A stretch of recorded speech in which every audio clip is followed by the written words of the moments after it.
Welcome to Civic Warriors, brought to you by Witham. On this podcast, we bring the conversation to you, sharing engaging stories that motivate and build consensus in the nonprofit community. This podcast is about the innovators, the leaders on the front line of adversity, guiding lights in the nonprofit industry affecting change. And through their stories, we can all join forces to become Civic Warriors. Hey, Warriors. Welcome to today's episode of Civic Warriors, brought to you by Witham. I'm your host, Brad Caruso, leader of Witham's not-for-profit practice. Today, we have a great conversation lined up to discuss how a large community-based corporation embraces philanthropy and makes significant impact both in the services they provide as a company and the various mechanisms of giving and volunteerism. With us today is Maria Spina, who is manager of PSEG Foundation. At PSEG, she directs foundation resources to key areas of PSEG's philanthropic giving strategy, societal investment strategy, all while supporting the corporation's vision through defined pillars of the foundation.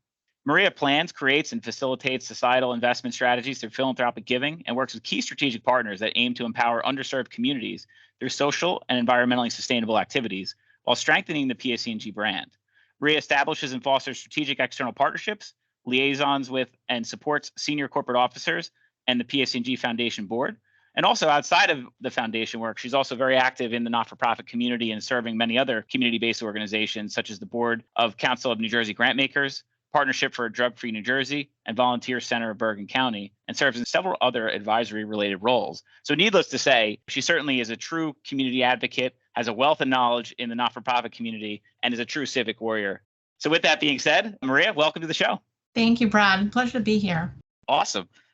So I guess to start out, one of the things that I always like to bring up and give the audience a little background on is, how do you ended up in the role you're in? So how did you end up at PSEG? So it's interesting, and I hope I don't bore you too much with this one, but quite simply, it's a combination of taking a leap into a career that was driven by my passion.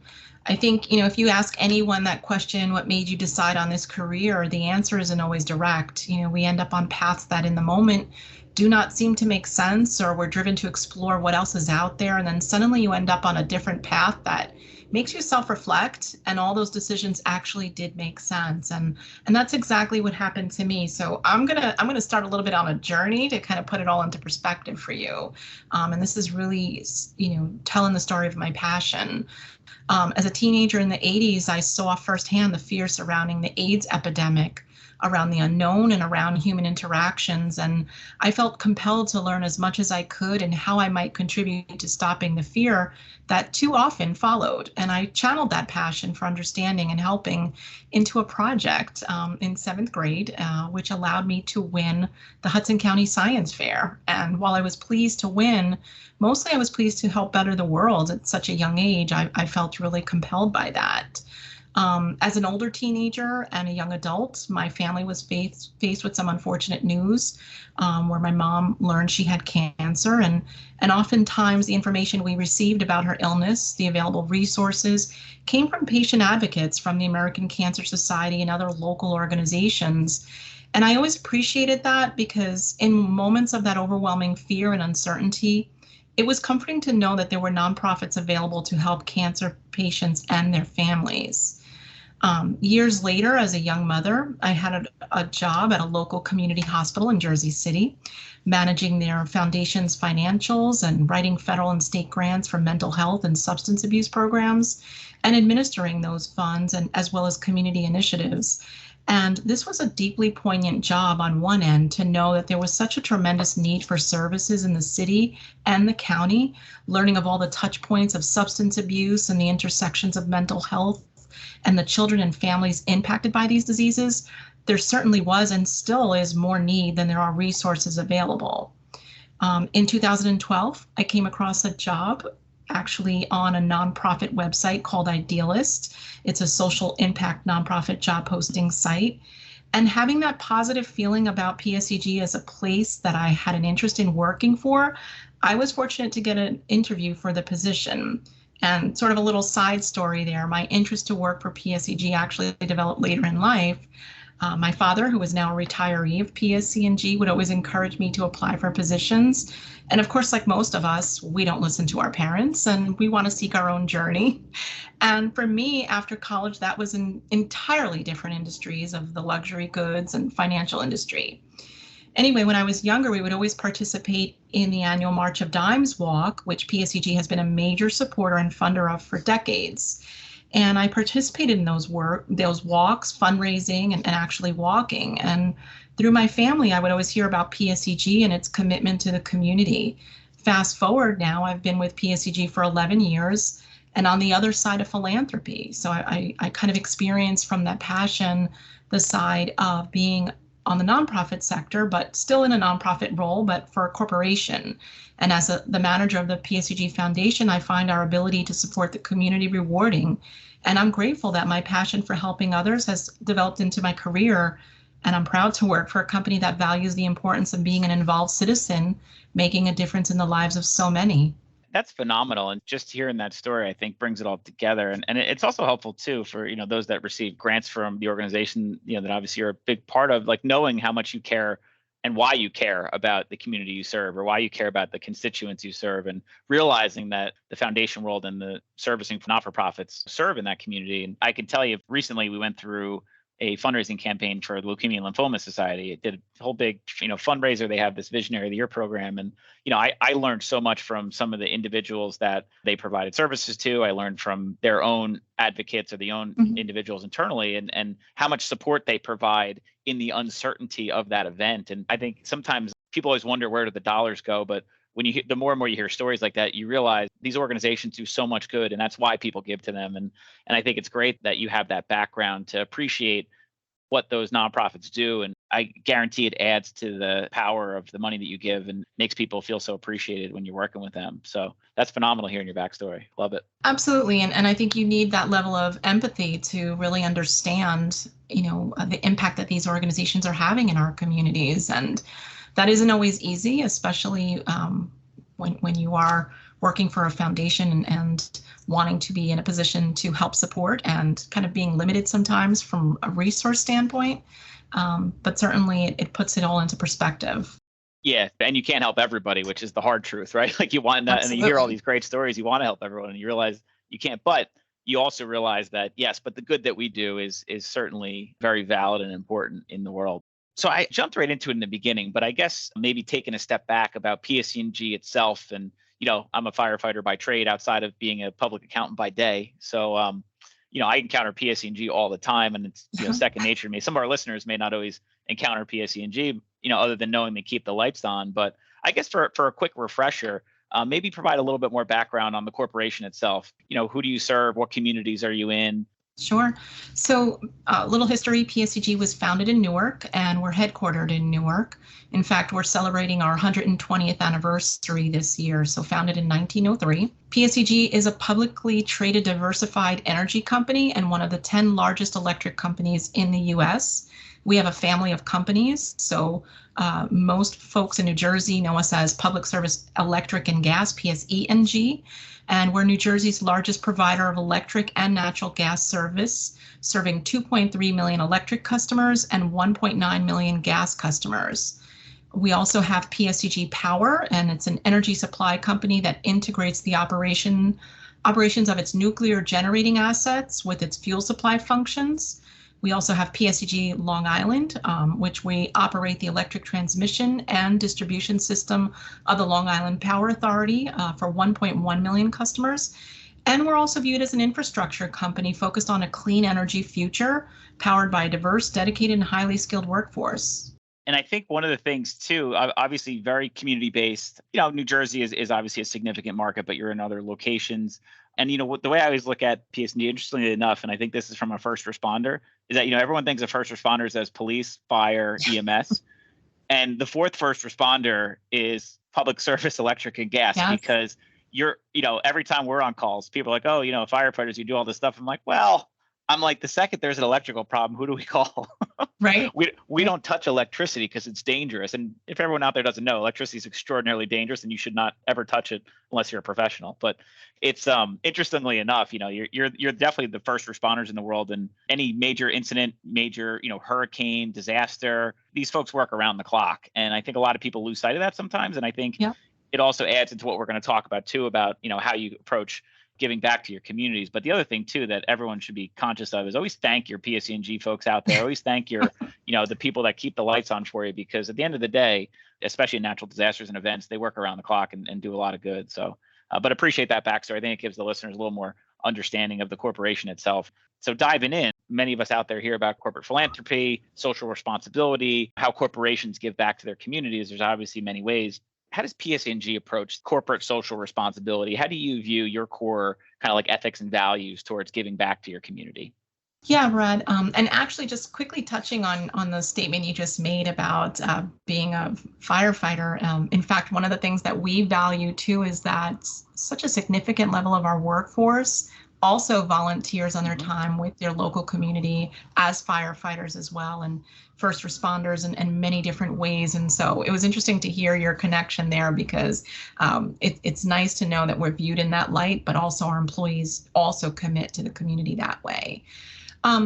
So when we view corporate social responsibility, today's customers, our employees, our investors really expect PSEG to not just serve its communities, but also to solve some of society's most complex problems. And we have a longstanding commitment to corporate citizenship and our demonstration to civic values. By sharing our time, talent, and financial resources, we really ensure we're making substantial investments to improve our communities and the quality of life. We leverage that considerable talents and knowledge of our diverse employees, and we partner with nonprofits whose missions align with our strategic giving, as well as those that recognize and elevate the importance of volunteerism in our communities. And therefore, we aim to deliver purpose-driven results that include operational efficiency, reputation management, employee and community engagement, while fostering thriving communities for all. Yeah, so certainly a heightened focus, to say the least. And even beyond the social values that you maintain, you also have different arms of the company and different messaging to different individuals. I think when you made your introduction today, and what we're going to dive into a little more is the foundation itself. And when we're kind of viewing the foundation in light, how do you view how the foundation fits into the overall PSEG philanthropy model, and how do the different giving platforms and the foundation giving platforms differ or intersect? How do they work together, I guess, is probably the best way to ask that question. Sure. It's interesting because, again, as a corporate foundation, I think most people just think, you award grants, but don't realize that we are a separate 501c3 nonprofit. And we have the same requirements as any nonprofit, from maintaining our tax status with the IRS to filing our annual 990. And we partner with organizations whose mission align with our strategic giving, who are equipped to address some of the most trying social and economic challenges of our time, as well as those that recognize and elevate the importance of volunteerism in our community. So a lot of nonprofits reach out to us, sometimes seeking more so that sort of in-kind support, so in-kind through direct services and volunteerism, and they value that sometimes more than the actual grant they receive. Not to say they're turning away funding, but they value that.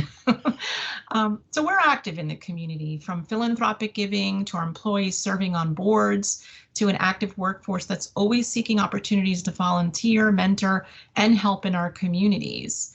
And in fact, we have, from the foundation, strategic partnerships, as well as our pillars that are really a representation of where our giving is. So again, I mentioned some of the things like our charitable giving and our robust employee giving program. And we build this on a holistic view to really ensure we have purpose-driven results. I'll touch on some of our foundation's giving priorities because those really are aligned as well with our corporate vision. So, and none of these are in any particular order in terms of values. So they're all equally valuable for the foundation and PSEG. But similarly, there's intersection in how we support some of these programs as well. So environmental sustainability is one area of focus. And in that space, we look to support organizations that help to promote environmental sustainability, facilitating clean energy innovation, preserving ecosystems, and encouraging conservation, as well as fostering environmental justice. Second area is focused on social justice, and we believe in empowering diverse and inclusive communities, focus on addressing inequities and elevating prosperity in our communities. We view that holistically on how can we help to close the wealth inequality gap, as well as promote diversity, equity, inclusion, racial and cultural awareness. And then the third area is focused on equity and economic empowerment. And in this space, we try to increase awareness of STEM education and workforce readiness skills, expand educational opportunities for all, support neighborhood revitalization, as well as economic development, and really trying to build safe and resilient communities. Yeah, and all super important areas in the not-for-profit world, especially, when we think about the effects that COVID had on not-for-profit organizations, especially inner city not-for-profit organizations and people that they serve. I think COVID had a substantial impact, and the giving that foundations do has accelerated significantly and been a much needed bridge in difficult times. Commenting before about corporate foundations, I think it's not really a thing that you hear about publicly, but I definitely put it into a class of foundation. It is a 501c3. It's a tax exempt organization. They have a determination letter. You receive a tax deduction for donating to it. But generally corporate foundations are set up as you would expect by the corporation they're affiliated with. And really the main difference between that and any other, foundation for private foundation or non-private foundation, it's just that, a lot of the values of that corporation flow down to that foundation, and the governance structures are set up a certain way. But ultimately, you are a foundation, and it is set up very similar to others. So I think often, it's a class of foundation that's very important because it drives overall giving. But a lot of people don't really talk about it a lot. I haven't heard, Right. my own personal practice, I serve with several corporate foundations, and so I've got to see the inner workings of a lot of them, and it's wonderful to see, because all of them are usually, they receive funding from the corporation. They give that out. They have a very strong strategic plan, always, like very, very specific. As you said, you have those 3 pillars you service and that you grant to. So the impacts that they make in the communities they serve are immense. And so, certainly those out there listening, it's important to know that these foundations exist. And I think that's one of the reasons why we're talking today, one of the ways we're bringing to light some of the great work that the foundation is doing. Yeah, and you touched on, a governance structure too. I mean, we have guidelines, we have a board like any nonprofit, we have bylaws. So same type of governance structure as any nonprofit operating in the community, just, obviously different scale because we have the name of PSEG behind it, but certainly we operate the same way. Yeah, and all the ones I work with are very buttoned up, very, operate. You imagine it's affiliated with a multi-thousand employee corporation, and those legal parameters and heightened sense of we need to have every dollar know where everything goes and have strong internal controls. Most of the time, I see those same internal controls that big public corporate company fall down to. So I think that's also important for the public to know that, especially, and I don't know, I haven't worked with the PSEG Foundation, but in general, I have seen that there, you can trust that there's strong internal controls, and the money goes exactly where they intend, and multiple eyes have been on it. And yeah, it's great to see that you set it up that way.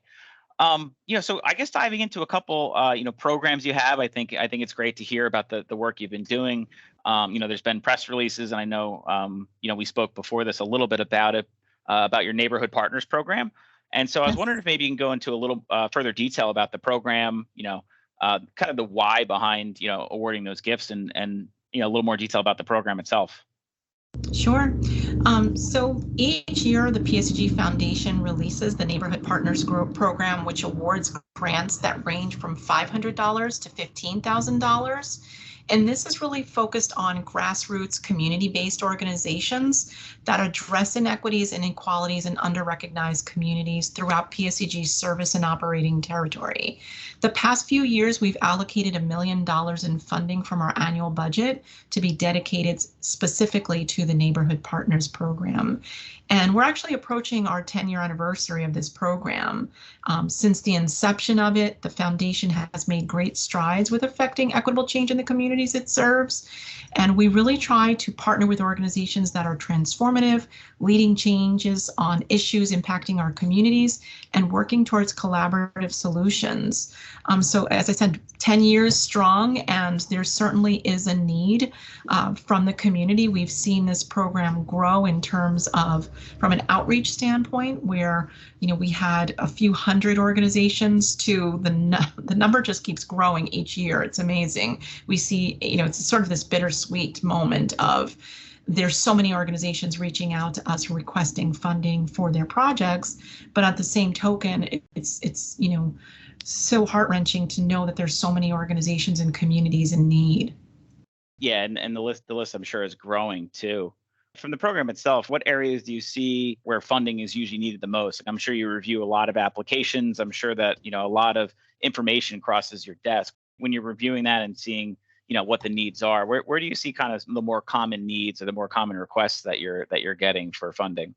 So it's interesting because if I reflect back at the start of the pandemic, where we saw the greatest need was in food insecurity and mental health services, family support services, childcare.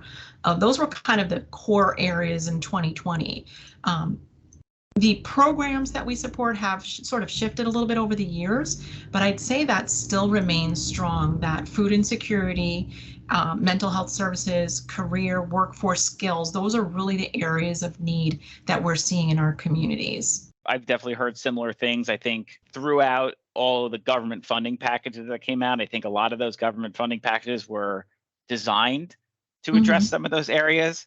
But I don't know that from an efficiency or distribution perspective that they had the impact necessarily. And I have no empirical data to necessarily support that other than public speculation. But I know, Right. The foundation world definitely stepped up in a big way to fill those gaps. And exactly as you said, and through your programs, you certainly have made, substantial strides in filling those gaps. But it's interesting to hear. Yeah, and again, it's interesting even for us as we sort of have done this analysis over the past few years to see if the requests have trickled down, and they certainly have not. And that is really one of the areas where there seems to be the biggest need. And I guess in these, you mentioned before, and kind of diving into a similar but related topic, is a lot of the not-for-profits that you partner with and you're working closely with, they're looking for support, monetarily or through a grant. But you also mentioned there's other support that is provided, or there's other, volunteer efforts, or, and I know PSEG encourages as you mentioned, their employees to get involved. What does that look like? What are some of the other areas or ways that the foundation helps, non-monetarily helps and gets employees involved and things like that? So the foundation has a program called our Power of Giving program, and there's a couple of different slices to this program. We support company-sponsored events, so these are your types of things like your galas, your walks, conferences, things where employees want to get active in the community, mentoring, other ways where they want to be active in the community, board placement as well. And through that, we encourage our employees to track your time, ensure you're being supportive of the community. We have no limitation necessarily in terms of how employees want to be present. They can do it on their own time. They can do it through company-sponsored time. We have a policy that allows folks to take some time off, from paid time off, to participate in company-sponsored events. In addition to that, for employees who are sort of dedicated with a particular nonprofit, meaning they're consistently showing up to a particular nonprofit and volunteering their time at a minimum of 25 hours per year and up to 100 hours per year, the foundation will actually donate funds for the equivalent of their time. So for example, if they're donating a minimum of $25, the organization will get $250. So it'll go all the way up to $1,000 for employee time. And then other ways that we also, from a donation standpoint, is we match dollar for dollar for donations. If an employee donates to a 501c3 organization of their choice, again, there's certain guidelines that they have to meet, but not organizations that our foundation sort of drives. They can do it to organizations they wish to donate to. On a national scale, the foundation will match dollar for dollar up to $7,500 $500. So really robust and a generous program. And then every year we participate in the Giving Tuesday campaign that occurs the Tuesday after Thanksgiving, and we will be doing that again this year. And during that program, we match 2 to 1. So for every dollar, the foundation will match $2. So we really encourage through all of these various programs, employee participation to be ambassadors in their community, ensuring that they're showing up, that they're, really taking advantage of helping to support their community on a grassroots level. And I mentioned some of them earlier when we talked about being a volunteer firefighter. Again, these are ways that employees can help support their local community. And just kind of put into perspective, in 2022, we had 46% of our workforce participate in company-sponsored events. So if that gives you any perspective, and I didn't start with telling you when I talked about PSEG, we have 13,000 employees. So if that puts into perspective the number of employees that are out there active in the community, we really, we really help build that sense of community through these programs. And that's just the ones that actually log and track their time or Exactly. mention it, right? I mean, think about all the non-compliance with tracking of time. Right. That's what we deal with. But that's great to hear. And I mean, a 50% participation rate for such a large corporation. I mean, it just shows, and it's always a top-down approach from a tone from the top. That message transpires throughout the whole organization and from all levels of the organization. That's phenomenal to hear. And for those out there, I think one of the things that Maria just touched on too is matching. Many of the corporate foundations of the world, that's where a lot of the matching programs come from. And I can tell you through our firehouse, we were designated as a 501c4. And Brad, the not-for-profit guy, comes on. I'm like, why are we a 501c4? Right. Like, we are precluded from receiving all this money. So what did I do? I got to open up a foundation, got us a 501c3 designation. I'm like, hey guys, now we can accept matching gifts.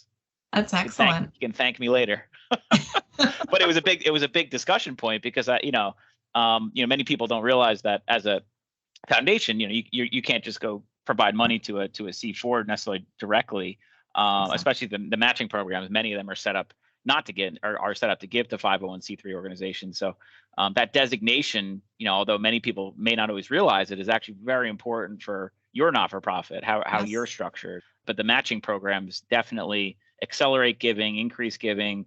It's a way to encourage your employees at your organization to give more. And it makes you feel good about it because it's, hey, I gave $100 and now that not-for-profit got $200 total. Like it, they're a great, they fill a great need in the world. But the matching programs I know are very big in the corporate foundation world from my dealings. So good to hear that you brought that up. Absolutely. So, we've talked about a couple of different topics, and I guess just kind of like the last thing is, many not-for-profits, people that work in nonprofits will be listening to this episode and will be thinking about, okay, I've heard a little bit about this, but, how do I get involved? How do not-for-profits, in those communities you serve, how do they engage with you? What's the mechanism for that to happen? How do others kind of work with you and get involved? Sure. So, again, PSEG Foundation, we have a long history of supporting our communities. And in most cases, nonprofits reach out directly to our employees, our employee resource groups, our board members, the foundation directly, or similarly in our circles of nonprofits like the Council of New Jersey Grant Makers or Center for Nonprofit at conferences. We try to be present there to ensure that we're really connecting with our nonprofit community and other networks where there's volunteers involved as well. Some of the opportunities that exist are through the Neighborhood Partners Program. As I mentioned, that's a grassroots funding support. So a lot of organizations do come in sort of through that approach, and then we help develop and cultivate a relationship from there. If you could put a number to it, how many non-for-profits just in general do you think you work with or grant to? Like if you looked at like an overall number, what does that look like? So in 2022, we partnered with, and I say partnered, but funded holistically, a little over 400 organizations from the foundation. So it's rather sizable. Yeah, that's a massive. I mean, 400's that's a big number of not-for-profits in one, and we're talking about 1 year too. It's right. That's a substantial amount of grants that you make. Yeah, awesome. Most definitely. Yeah, awesome. So I guess the last thing, I'll ask you, and you and I talked about it, about the importance of getting involved, and the importance of being involved in an organization, on a board. What is from kind of closing it up with your overall philosophy on that, and from the beginning, why you got involved, and now you probably encourage others to get involved. What is your opinion on getting involved in a board, or getting involved in kind of the not-for-profit community as a whole? I think it's really important, and I'll kind of take it from the perspective of the board for a minute, because I do serve on a few boards and advisory councils and advisory boards as well. All of us have a degree of our day-to-day job, so to speak, right? So you talked about, you're an accountant, but you volunteer with the firehouse. And so there's a level of talent that everyone has that can be brought to the table that nonprofits can really learn from and can appreciate in operating their business as well. I mean, we don't view nonprofits, I think, traditionally as a small business or as a business per se, but they are, right? And they've got overhead and they've got all of that. And so to be in a position to have resources available to them from that talent perspective is so important. And it allows for a different angle, or the diversity of voice too, when we're sitting on a board, to bring that perspective to the table. We're all addressing the same type of social and economic concerns that we all, on a global scale too, are faced with. And so if there are ways that we can be innovative in that and help those organizations, I think that's really what this is about. We're all here to help each other. Yeah, and it's so important too, because everybody brings a different, diverse experience on so many levels, whether it's your expertise, whether it's where you grew up, whether it's your connection to the cause. Getting involved, and I think some people may be intimidated by it. Some people may say, "Oh, I don't know if I have the commitment," but I view it so important. And I think for those listening, some of us, for me, like I'm involved heavily with one organization, just given the volunteer efforts, but you can be involved with multiple organizations. Yep. Maria's involved with several, and we've talked about that she's mentioned, and it's a commitment, but at the same token, it's a rewarding one, and it's one where that there's a lot of value that you add on a variety of levels.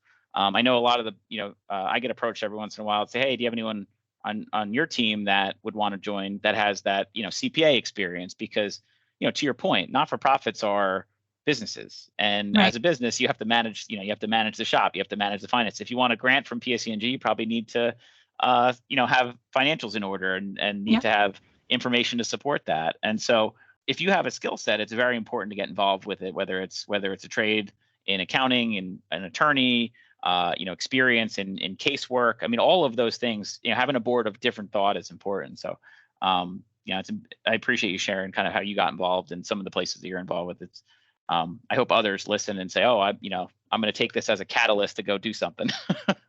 It's always a good thing. And you know what? Maybe it's not necessarily a board. Maybe it's a committee of sorts, or maybe it's another way that the organization needs assistance. But I think it's really connecting with that organization where you have a driven passion, and finding out how can you be helpful, and then taking it from each step. And personally too, it helps from a leadership perspective, right? I can learn from them as well. So it's not just about them learning from me. So I think it's twofold. And again, it all comes down to how do we help support each other. Yeah, and sometimes we take jobs that we don't fully understand, but you learn through That's it. right. Yeah. I definitely learned after the fact, and many especially the firehouse life. I mean, you learn through experience the hard way. Yeah, that's for sure. But it's a good thing. You're a better person at the end of the day afterwards, and it's all about putting in your best effort. But cool. Well, if one of our listeners wanted to find out a little bit more about the foundation, what resources would be out there? Where could they go? So a number of different ways. I would say start with our website. Look up PSEG Corporate Social Responsibility, or PSEG Foundation. Through some of our partners, as I mentioned, the Council of New Jersey Grantmakers, or Center for Nonprofits always posts things that are current events and things that are happening with the PSEG Foundation. If you look at our press releases, that's another opportunity as well. And of course, as always, social media. We are on, all of the platforms, from Instagram, LinkedIn, Facebook, Twitter.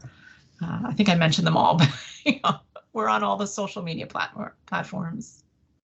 Yeah, so social media has been interesting, but it definitely has been an important role to play in getting the message out. And I encourage everyone to, follow a lot of these foundations, follow Yes. the work they do, because they always do a great job of posting pictures, of posting who they support, posting why they support. I think that's always a good reason to hear, especially if you're, applying for funding, just hearing, what are those values and how they translate. And, social media is a fun way to do that in short little posts. So, other than all the other nonsense that's out there on social media, there's a lot of good if you follow the right places. And, I always That's find right. You have to following the filter nonprofits. through it. You have to filter through it. Yeah. Not non-political stuff is good. Always. Awesome. Well, Marie, I really appreciate your time today. I appreciate you sharing more about PSEG, sharing more about the foundation, sharing more about kind of the impact that you've had, certainly with the amount of organizations you give to, and really appreciate you being on the show today. Thank you. Thank you for having me. It's a wonderful opportunity, and I'm pleased to be able to share all that the PSEG Foundation is doing. And Warriors out there, thank you for listening. Whenever I summarize these, I always think about a couple of things. When I listen to this show and kind of hear about what we talked about and Murray and I's conversations about the foundation itself, we realize that creating a culture of giving is hard to do, but certainly there's a way to do it right. And I think when we hear about the work that PSEG does, they clearly have created a culture of giving at the corporation, and created a foundation to support local organizations and have a lot of different mechanisms for which they support their communities. And, whether you're a corporation, looking to start a program like this is a great model to think about. Whether you're an individual in the community and you're looking to get involved, volunteering is important. And just hearing Maria say that almost 50% of their employees are volunteers out in their communities is great to hear. Or if you're a not-for-profit, certainly there's avenues that there's funding available that can be supported. And it's really, ultimately incumbent upon all of us to help others. And I think this episode is one of those testaments to how individuals get involved, how a large corporation supports their communities in difficult times and provides much needed funding to the communities they serve on a variety of levels. So subscribe and meet us back here for another episode of Civic Warriors. And I hope everyone has a great day. Thanks, everybody.